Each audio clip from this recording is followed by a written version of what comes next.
اللہ الرحمن الرحیم۔ السلام علیکم ورحمۃ اللہ وبرکاتہ۔ الحمدللہ رب العالمین والصلاة والسلام علی سید الانبیاء والمرسلین، اما بعد فاعوذ باللہ من الشیطان الرجیم، بسم اللہ الرحمن الرحیم۔ غوثیہ چینل کے ناظرین کو خوش آمدید کہتا ہوں۔ چینل کو سبسکرائب کریں، لائک اور شیئر کریں اور اس ویڈیو کو مکمل دیکھیں۔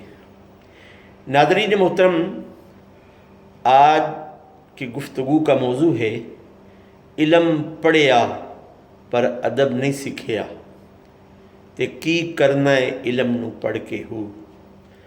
ہم ادب سے بہت زیادہ دور ہیں۔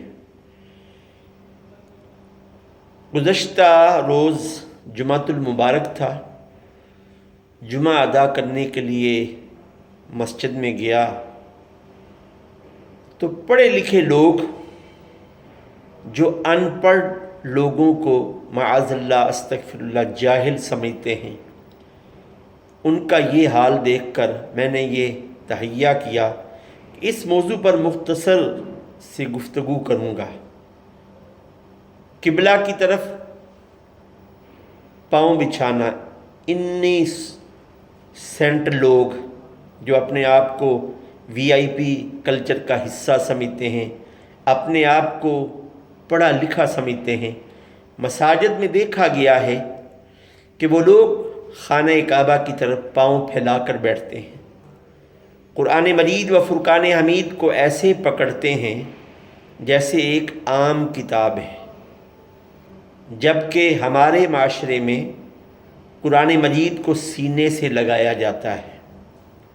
نمازی کے آگے سے گزرنے میں کوئی عار محسوس نہیں کرتے، جبکہ میرے نبی کریم علیہ السلام نے ارشاد فرمایا کہ نمازی کے آگے سے گزرنا حرام ہے جب وہ نماز ادا کر رہا ہو۔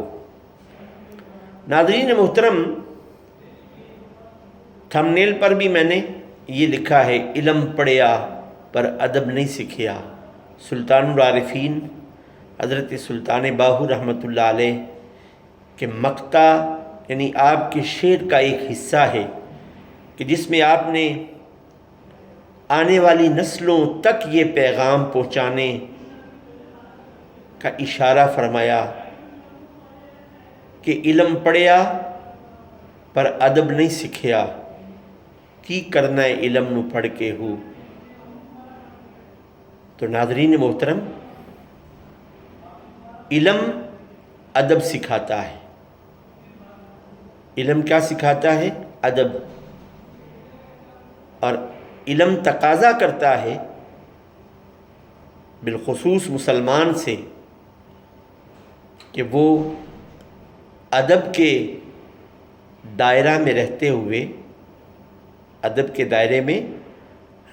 ہوئے اپنے اس حاصل کیے ہوئے علم کو ہائی لائٹ کرے کہ جو اس نے بہت بڑا سرمایہ خرچ کر کے بہت بڑی یونیورسٹیوں سے حاصل کیا ہے۔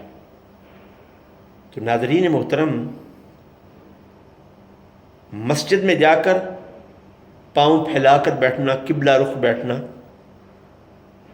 یہ کہاں لکھا ہے؟ ناظرین محترم، والدین کے برابر ان کی اجازت کے بغیر بیٹھنا، کیا یہ بے ادبی نہیں ہے؟ والدین کی اجازت کے بغیر ان کے آگے چلنا اور پھر ان کے سامنے ان کو نام سے بلانا، کیا یہ بے ادبی نہیں ہے؟ پڑھے لکھے لوگ جو پینٹ کو پھاڑ کر پہنتے ہیں اور شلوار قمیض پہننے والوں کو پینڈو سمجھتے ہیں، ان پڑھ اور معاذ اللہ استغفر اللہ ان کو جاہل کہنے پر بھی ان کو شرم محسوس نہیں ہوتی، یہ ان لوگوں کا حال ہے۔ یہاں ایک مثال دے کر ویڈیو کو ختم کرتا ہوں۔ دو بوڑھے دوست آپس میں بڑے عرصے کے بعد ملے، حال چال دریافت کیا۔ ایک دوسرے کی اولاد کے بارے میں تذکرہ ہوا تو کہا تمہاری اولاد کا کیا حال ہے؟ کہتا بہت ترقی کر گئے ہیں۔ وہ بہت خوش ہوا کہ کیسی ترقی؟ اس نے کہا کہ پہلے بیٹھ کر پیشاب کرتے تھے، اب کھڑے ہو کر پیشاب کرتے ہیں۔ ویڈیو میں پھر اس بات پر ختم کروں گا، علم پڑھیا پر ادب نہیں سکھیا، کی کرنا ہے علم نو پڑھ کے ہو۔ اللہ پاک ہمیں سمجھ عطا فرمائے۔ چینل کو سبسکرائب کریں، لائک کر دیں، شیئر کر دیں۔ آپ کا یہ عمل نیکی کے اس پیغام کو آگے پہنچانے کا ذریعہ بنے گا۔ والسلام علیکم ورحمۃ اللہ وبرکاتہ۔